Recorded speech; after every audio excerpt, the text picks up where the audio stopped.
Hi guys! Welcome back to another episode ng ating YouTube channel. So, pasensya na. Ang tagal ko na ulit bago makapag-upload ng vlog dahil sobrang dami ng trabaho ko ulit. So, pile up ngayon ang aming trabaho.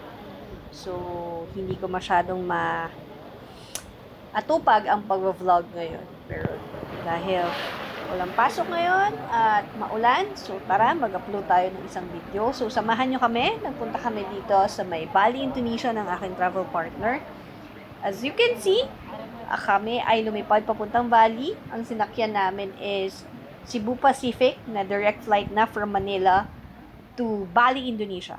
So, this experience na nakikita nyo ay isang ritual na ginagawa ng mga Balinese. Itong experience na to ay tinatawag Balinese water purification dito sa may Tirtha Empul Temple.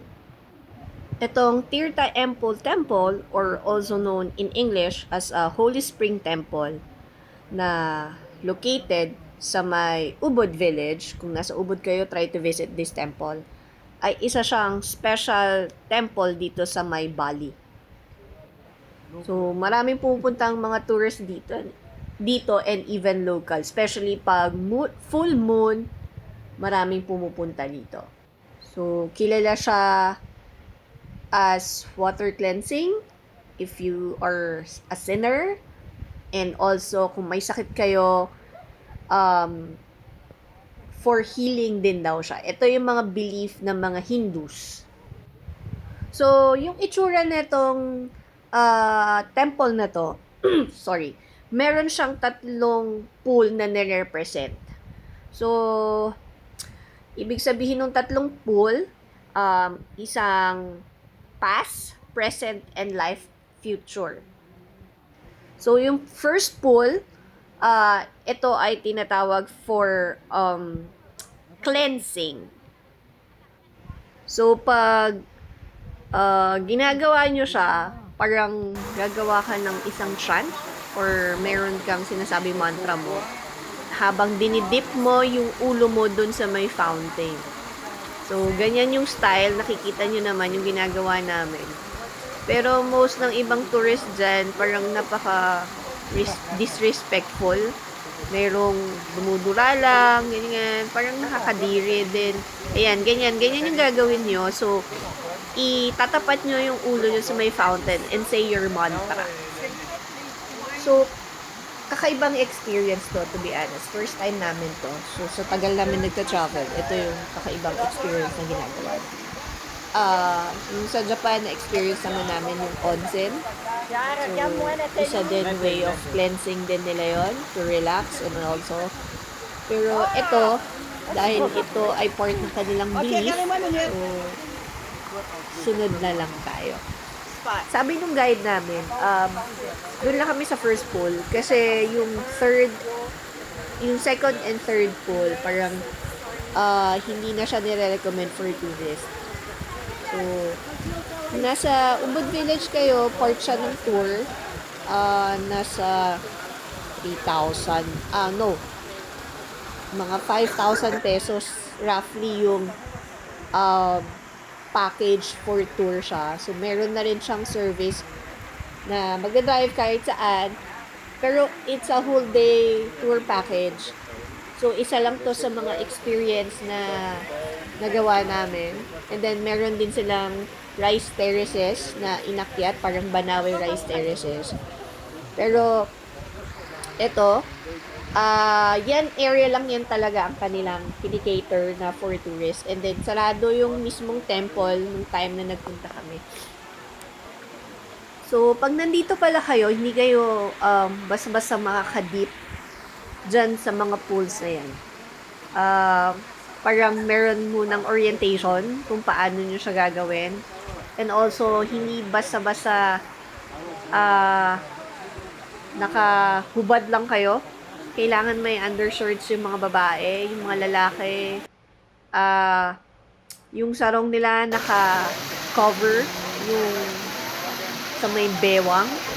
Tapos, sa babae, kailangan may undershirts. So, ganyan yung style, kaibang experience.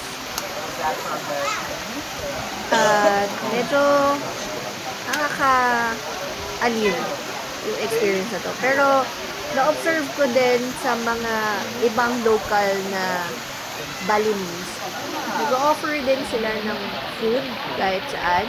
Kahit, and also parang yung sunflower ba yun or sampagita flower.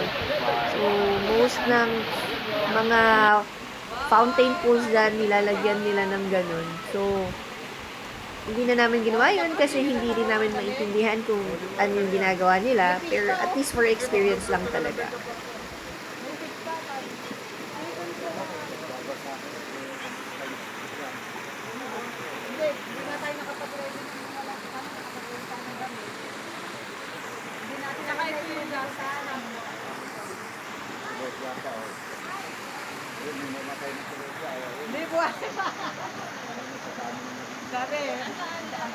Dito mabait yung nakuha namin tour guide. Friendly siya, joker, jolly. Laging sinasabi, post kayo dyan. Kukuhanin ko kayo ng picture. Pero syempre kami naiilang kasi parang medyo sacred yung lugar na yan. Tapos picture ka lang ng picture.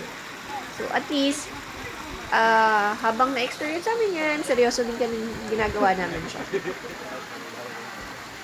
Pero may mga tours din talagang pasaway, katulad ng, ayan, nasa likod ko. Sinabing, i-cover yung buong katawan, pero nakita niyo naman, expose yung kanyang katawan. Pinapangalanda kanya ang kanyang bubeng. Pero okay lang. Kanya-kanya namang yung belief din. Pero always be respectful every time nasa isang lugar kayo.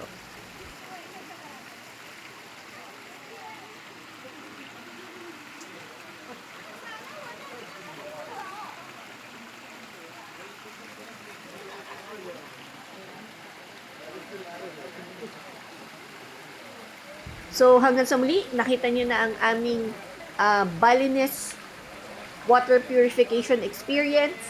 So, marami pa akong ipapakitang kakaibang nagawa namin dito sa Bali at makakasama pa namin yung dalawa naming kasamang sumunod na sumamang mag-tour dito sa Bali.